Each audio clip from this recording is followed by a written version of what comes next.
Praise the lord. Hallelujah. ప్రియా దేవుని బిడ్డలారా, ఏకోజాములో ఆ దేవదేవుని సన్నిధిలో 7వ తేదీ 1వ నెల 25వ సంవత్సరంలో మనం చేరి ఉన్నాం.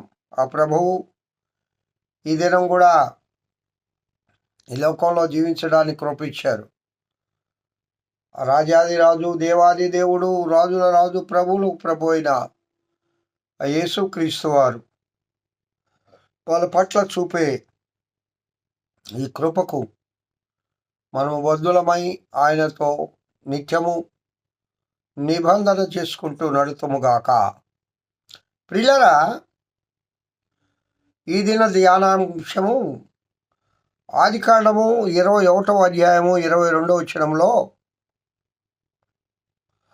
అబీమెలకు అతని సేనాధిపతి అయిన ఫికోలును అబ్రహాముతో మాట్లాడి, నీవు చేయు పనులన్నిటిలోనూ దేవుడు నీకు తోడై ఉన్నాడు. ఇక్కడ అబ్రహాము పరదేశి. అబ్రహాము తవ్వించిన మంచినీళ్ళ బావులన్నీ కూడా ఈ అబీమెలెకు వారి యొక్క సైన్యం ఆక్రమించుకుంటూ ఉన్నారు. తరువాత అబ్రహాము అభివృద్ధిని అబీమెలెకు చూశాడు. పరరాజులు ఇక్కడ సాక్ష్యం ఇస్తూ ఉన్నారు. ప్రియులారా, నీ దేవుడైన యెహోవా నీకు తోడై ఉన్నాడు గనుక నువ్వు మమ్మల్ని కొంచెం చూసి చూడనట్లు పోయా బతులాడుకుంటున్నారు. ఎందుకంటే నీ అభివృద్ధి ఏంటి, నీ పరిస్థితి ఏంటి మేము గమనిస్తూ ఉన్నాం. నీ యొక్క పశువుల మందలు నువ్వు బావులు త్రవిస్తే ఆ నీటి ఊటలు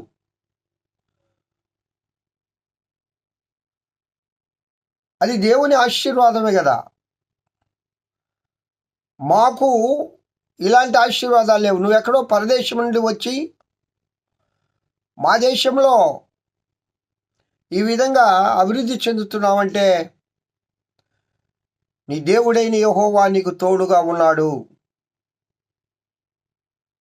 నీ దేవుడైన యెహోవా నీకు తోడుగా ఉన్నాడు. ప్రియ దేవుని బిడ్డలారా, అన్యజనులు గమనించాలి నిన్ను చూసి, నీ కుటుంబాన్ని చూసి, నీ సంఘాన్ని చూసి అన్యజనులు అబ్బులు పడాలి.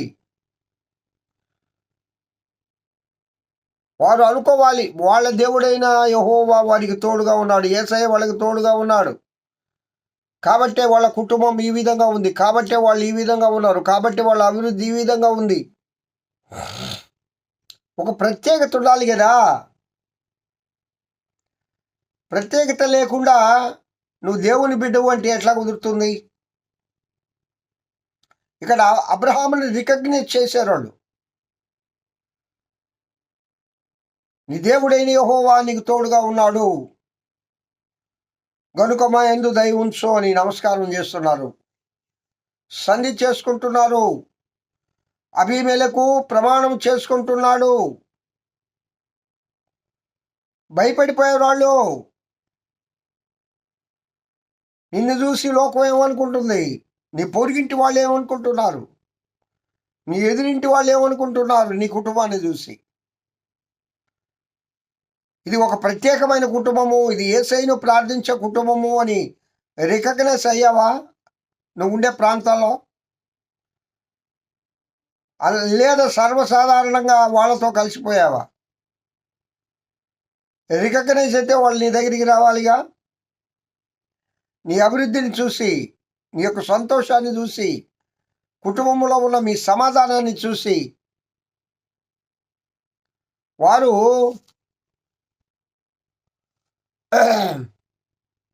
నీ దగ్గరికి రావాలిగా. నీ దేవుడు నీకు తోడుగా ఉన్నాడు అని అబీమెలెకు వలె సాక్ష్యం చెప్పాలిగా, అబ్రహాంతో సాక్ష్యం చెప్పినట్లుగా.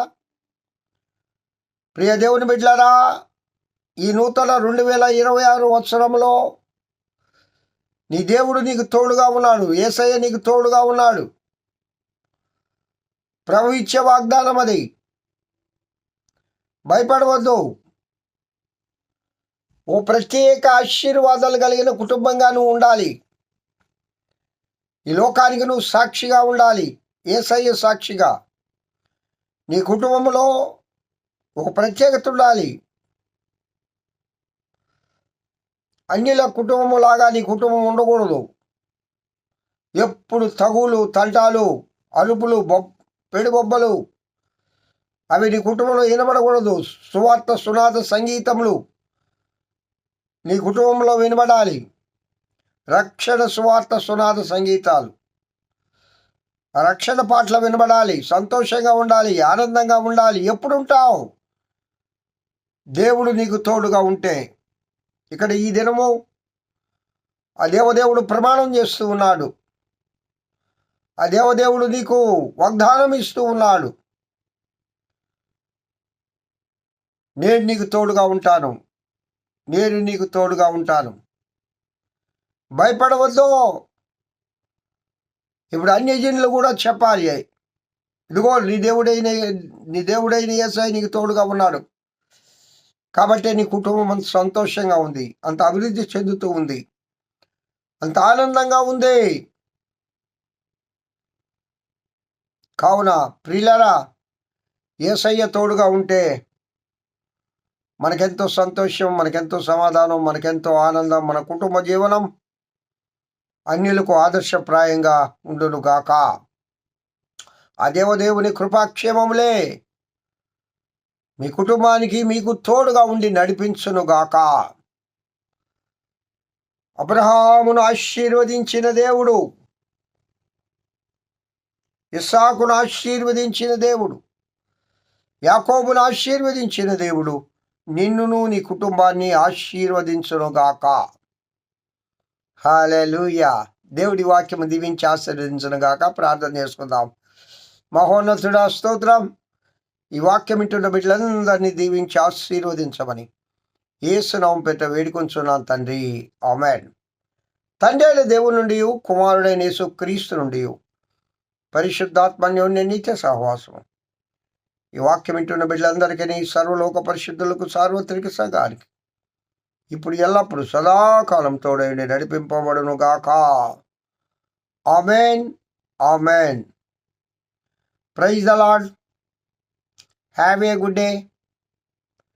ఈ దినమంతా ఆ దేవదేవుని కృపాక్షేమములే మీ వెంట వచ్చునుగాక.